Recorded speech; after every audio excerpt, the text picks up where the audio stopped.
Processes क्या होती हैं, लाइफ प्रोसेसेस में कौन कौन सी प्रक्रियाएं आती हैं। मेनली लाइफ प्रोसेसेस में वो प्रक्रियाएं आती हैं जो अनुरक्षण का काम करती हैं। अनुरक्षण का मतलब होता है मेंटेनेंस का काम करती हैं।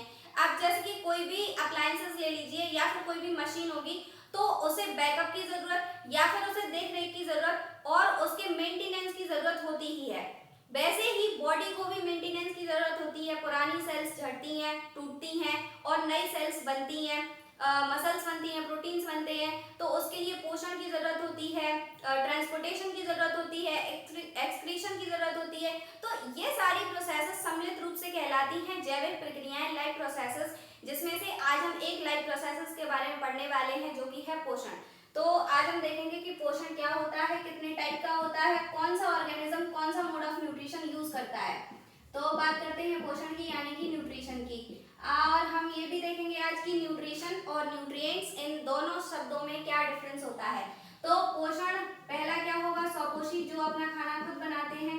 स्व का मतलब क्या होता है, स्वयं, और पोषी का मतलब क्या होगा, पोषण, यानी कि जो स्वयं पोषण बनाएगा उसे कहेंगे स्वपोषी, यानी कि ऑटोट्रॉफिक मोड ऑफ न्यूट्रिशन, जो कि किसमें होता है, सभी हरे पौधों में पाया जाता है।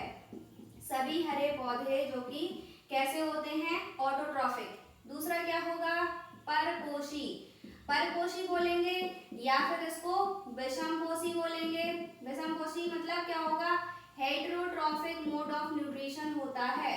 हेटेरोट्रॉफिक मोड ऑफ न्यूट्रिशन का मतलब क्या होता है, पर मतलब दूसरों पे और पोषी मतलब पोषण, यानी कि जो जीव दूसरों से अपना भोजन प्राप्त करते हैं उनको बोला जाता है परपोषी। अब हेटेरोट्रॉफिक में भी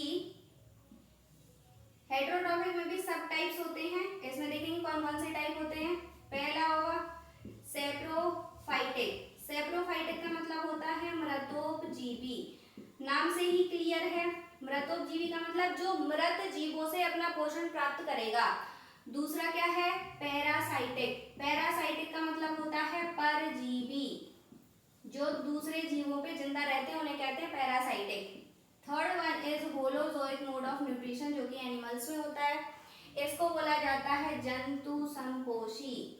जंतु संपोषी। ऑटोट्रॉफिक में भी दो टाइप के आएंगे।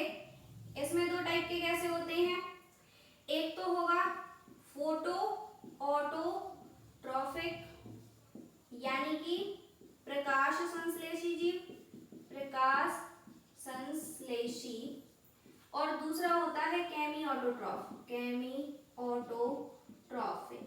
केमी ऑटोट्रॉफिक का मतलब क्या होता है, रसायन संश्लेषी, यानी कि रसायन संश्लेषी जो कि केमिकल से अपना भोजन प्राप्त करेंगे। अब यहाँ पे ऑटोट्रॉफिक मोड ऑफ न्यूट्रिशन का मतलब क्या होगा, जो जीव अपना भोजन स्वयं बनाते हैं, जैसे कि सारे हरे पौधे जो कि अपना भोजन खुद बनाते हैं, ये किस में आएंगे, फोटो ऑटोट्रॉफिक में, क्योंकि ये सनलाइट का यूज करके, जैसे मान लीजिए ये सूरज है, यहाँ पे कोई प्लांट है, ये उस प्लांट की पत्ती है, तो इसने क्या किया, सनलाइट का यूज करके प्लस कार्बन डाइऑक्साइड का यूज करके इसने फूड बनाया और इसने O2 यानी कि ऑक्सीजन को एनवायरनमेंट में रिलीज किया। तो इसने अपना भोजन कैसे बनाया, सनलाइट प्लस CO2 और वाटर की प्रेजेंस में अपने लिए इसने भोजन बनाया। अब बात करते हैं कि क्या एनिमल्स स्वपोषी होते हैं, क्योंकि हम तो अपना खाना स्वयं बनाते हैं, लेकिन हमने जो अपना खाना बनाया है, जैसे कि हमने कोई भी सब्जी बनाई, दाल चावल बनाए, तो क्या वो दाल चावल हमने उगाए हैं, नहीं, वो हमने पेड़ पौधों से प्राप्त किए हैं, हम नहीं उगा सकते।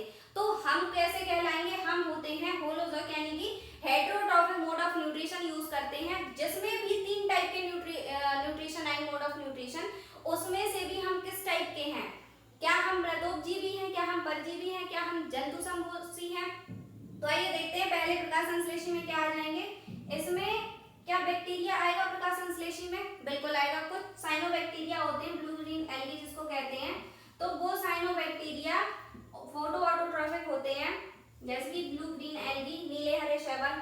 केमी ऑटोट्रॉफिक में क्या आएगा, पर्पल सल्फर बैक्टीरिया आते हैं, पर्पल सल्फर बैक्टीरिया। ये क्या करता है, ये बैक्टीरिया गर्म झरनों में पाया जाता है, जो कि हाइड्रोजन सल्फाइड का यूज करता है अपनी एनर्जी को बनाने के लिए। और बात करते हैं नाइट्रोसोमोनास बैक्टीरिया जो होते हैं, नाइट्रोसोमोनास बैक्टीरिया, ये जो बैक्टीरिया होता है इसको कहा जाता है nitrogen fixation bacteria. Nitrogen fixation का मतलब क्या होता है, ये एनवायरमेंट से नाइट्रोजन ग्रहण करेगा और उसके बाद ये नाइट्रोजन को नाइट्राइट में कन्वर्ट करेगा, उसके बाद ही अपने लिए एनर्जी बनाता है।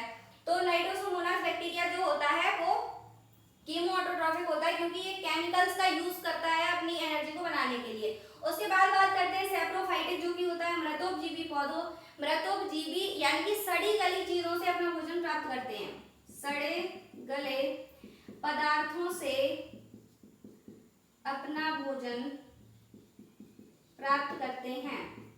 अब जैसे कि इसमें सैप्रोफाइटिक में क्या आ जाएगा, बैक्टीरिया, फंगस, बैक्टीरिया मतलब जीवाणु और फंगस यानी कि कवक, तो ये सैप्रोफाइटिक होते हैं। जैसे कि यहाँ पे कोई भी कॉम्प्लेक्स फूड पड़ा है तो ये कॉम्प्लेक्स फूड को इसके ऊपर क्या डालेंगे, ये अपने एंजाइम सीक्रेट करते हैं। एंजाइम्स का मतलब क्या होता है बेटा, जो कॉम्प्लेक्स चीजों को सरल चीजों में तोड़ देता है। जब ये छोटे छोटे टुकड़ों में टूट जाएगा तो यहाँ पे फंगस ग्रोथ करेगा और ये जो फंगस है ये सरल कार्बनिक पदार्थों को अवशोषित कर लेगा। सेम ऐसे ही बैक्टीरिया, जो डिग्रेडेशन होता है यानी कि जो जानवर मर जाते हैं, जो सड़ी गली चीजें होती हैं और कुछ समय बाद आप देखेंगे उसमें छोटे छोटे से कीड़े लग जाते हैं, प्लस उसमें फफूंदी भी उग जाती है। तो वो किस कारण से होती है, वो अपना मोड ऑफ न्यूट्रिशन कौन सा, फंगस यूज कर रहा है उन जटिल कार्बनिक पदार्थों को तोड़ के सरल कार्बनिक पदार्थों में कन्वर्ट करके, उसके बाद वो अपना भोजन वहां से प्राप्त करेगा।